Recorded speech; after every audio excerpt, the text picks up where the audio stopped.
নমস্কার বন্ধুরা, আজকে এসেছে আমার কাছে ঈশা লাইফ থেকে রুদ্রাক্ষ। তো আমি এখনই ছিলাম, তো এটা আপনাদেরকে দেখাবো কী কী এসছে এর মধ্যে।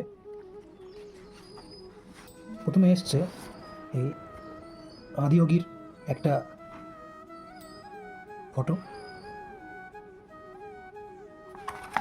নেক্সট এসছে কিছু ইনস্ট্রাকশন।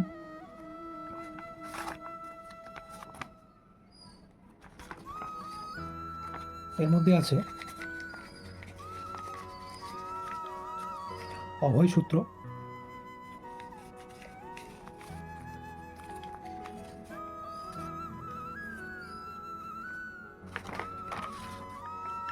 এটার মধ্যে আছে রুদ্রাক্ষ। যে রুদ্রাক্ষ ভালো সেটা আপনাকে ধারণ করতে হবে, আর অন্যটা আপনি অন্য কাউকে দিতে পারেন।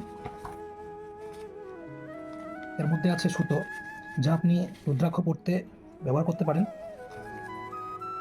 আর এটা হচ্ছে বিভূতি, যা আপনাকে স্নান করার পরে মাথায়, গলায় আর বুকের মাঝে লাগাতে হয়। এছাড়াও এই রুদ্রাক্ষ আপনি 24 ধারণ করার আগে 24 আওয়ার্স ঘিতে রাখবেন, 24 আওয়ার্স দুধের মধ্যে ভিজিয়ে রাখবেন।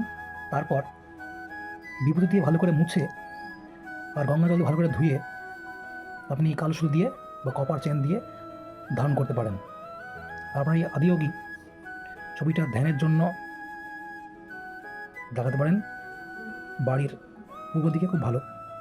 যাই হোক, ঈশা ফাউন্ডেশনকে অনেক ধন্যবাদ আমাকে পাঠানোর জন্য। থ্যাংক ইউ দেখার জন্য আপনাদেরকে।